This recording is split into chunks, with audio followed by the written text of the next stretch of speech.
Welcome to this video where we're going to be taking a look at some of the common ways that you can start improving your website. So this is for those of you who are either already running a website or you're thinking ahead about running a website and how you can start improving it once you've got yours up and running. Improvement is something that we should be trying to do with all of our digital marketing. It's never about trying to create the perfect website, the perfect ad campaign, or the perfect piece of digital marketing. Essentially, it's always about creating the best that we can and then looking for ways to improve it. So when it comes to improving your website, you really need to have an understanding of your website's primary objectives. So what are the main objectives for your website? Some common ones are things such as increasing the number of people who can find our business online. Another primary objective of a website is to sell more items online. So for instance, you might have actually already created like an Etsy store, for instance. This is a common example. So you've got an Etsy or an eBay store, you want to sell more items online, so you actually decide to go and create a website as well. It could also go for traditional brick and mortar businesses that decide to start selling their items online as well. For services based businesses, you might be wanting to bring in more leads and inquiries, for instance. So we'll leave it with these three for now. These are very common objectives for websites. This one here, bringing more leads and inquiries as well, is definitely applicable as well for personal brand websites. So we looked at personal brand websites earlier on today. If you didn't check that video out, then by all means go ahead and do so if you're interested in that. So if an individual is running a website, for instance, you might well want to bring in as many inquiries or leads as possible to increase your likelihood of finding a job that is really right for you. So once we've really decided what our primary objectives for our website are, so such as increasing the number of people who can find our business online, selling more items online, or bringing in more leads and inquiries, we can now start looking at ways that we can actually start getting closer to these these goals. So first and foremost, we need to analyze the current state of our website, and also this is in relation to our targets, from our objectives. So once we've analysed our current state of website, then we can start creating an action plan forwards. On the subject of analysing our current state, what we can start by doing here is using tools to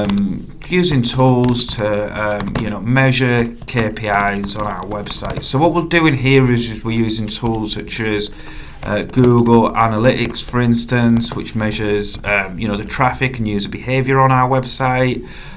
We're also using metric measuring tools, perhaps using analytics to see how many people are actually clicking on lead generation areas of your website, or you're using a plugin such as WooCommerce, which is a very, very popular and powerful e-commerce plugin for WordPress websites. So maybe it's your Shopify's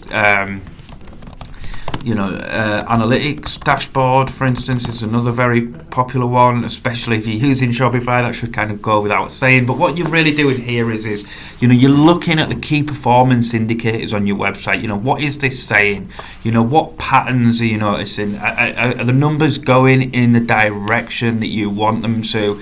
What is the conversion rate, for instance? How many people that visit your site convert? So this is your conversion rate, for instance. So this is the percentage of people that visiting, interacting with your website versus how many people are actually taking the desired action. So that gives you your conversion rate. So very, very, very simple way of doing this is 100 people visit your e-commerce store, and for every 100, 2 people buy. So 100 divided by 2 gives us a conversion rate of 2%.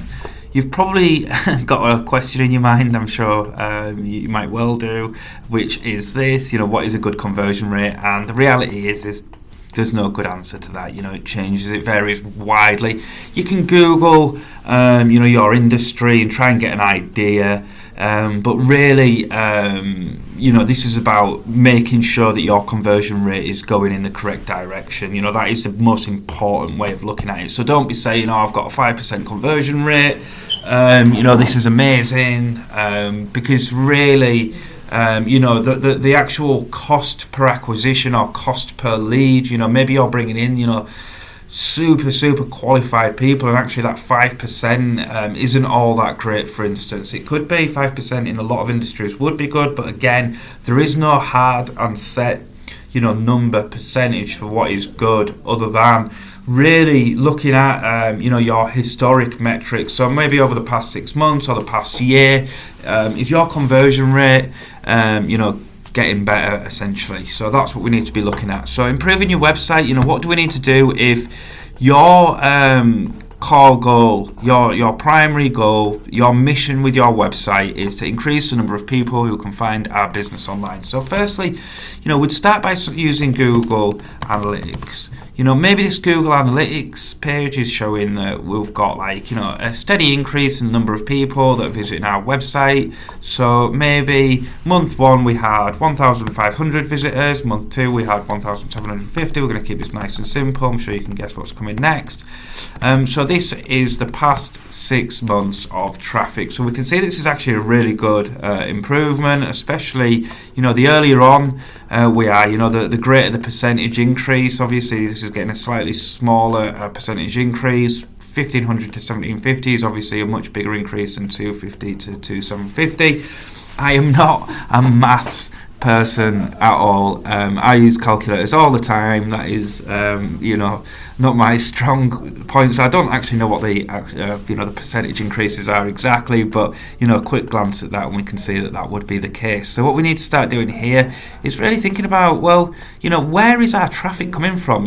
When we say traffic, the people that are visiting our website, we start asking ourselves that, so what is, what is the main source of site traffic?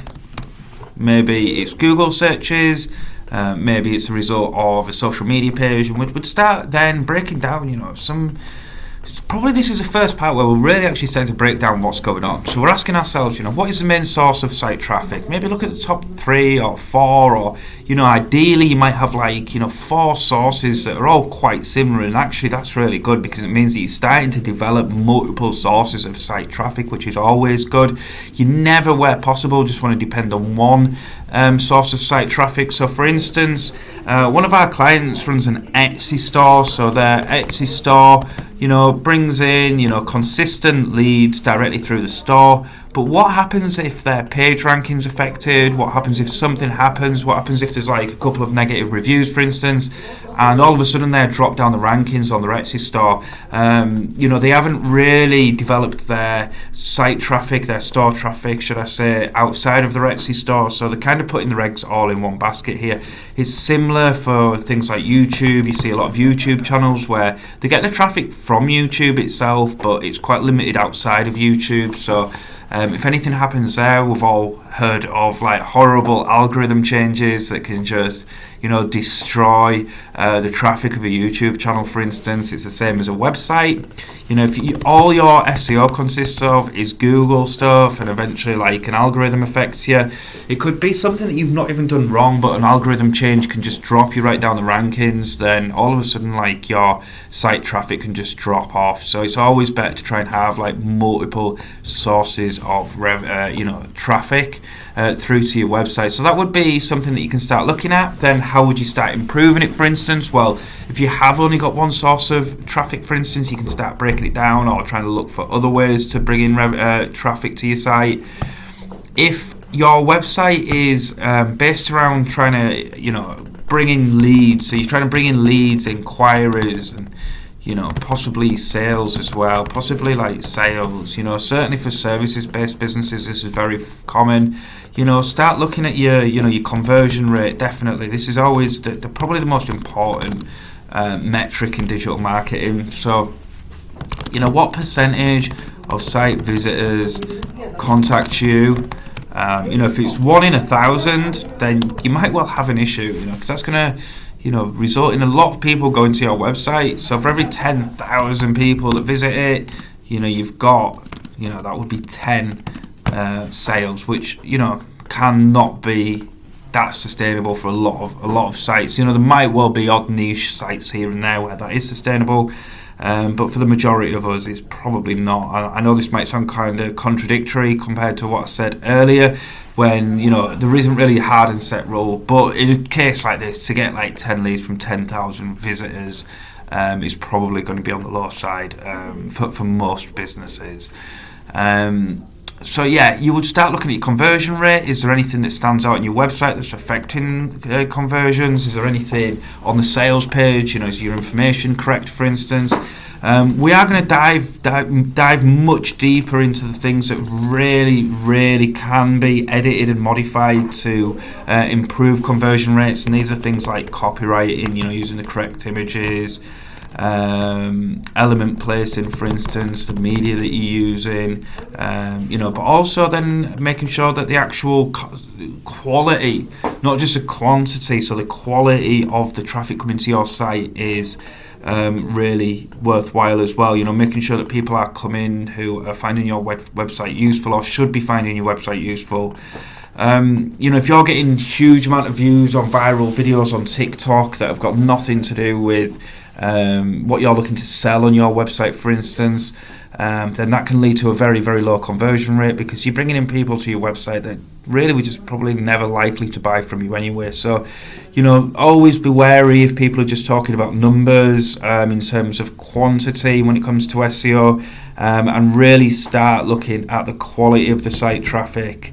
If you're talking about numbers in the thousands or even the hundreds, and saying that you're immediately expecting a conversion rate of X amount, without actually doing any research in terms of the quality of those leads, then that really is guesswork. So for now, really try and remember that it's about the quality of the leads. 10 strong leads or potential leads going onto your website should be far more valuable to you as a website manager or website owner than 100 or 1,000 people that were just never ever going to buy from you, essentially. So this is more to do with like the mindset of improving your site. We are going to dive much deeper into the specifics, such as copywriting, what images should be used, calls to action, for instance. So what actions are you wanting the users to take? How are you asking them to do it? Following principles such as IADA. So if you're familiar with sales, then sorry, I've said that the wrong way around. AIDA, attention, interest, decision, action. There's some variations on that as well. So it's about making sure we don't ask for that actions to be taken too soon. You see that all the time with a great big call to action that says buy now, get me, hire me, whatever. It'll say buy now, which is great if it's done right, but if you're not following the principles that we're laying out, then this is like asking for somebody to go on a date with you before the time is right to do so. So hopefully this video has got you more into a mindset of what you can start doing to improve your website. We'll keep adding to this. Hopefully your confidence and your knowledge is going to improve as we keep going through these videos, and really just start by thinking about some of the primary objectives of your website. Really start by thinking, what is it that you really want to be able to achieve with your website?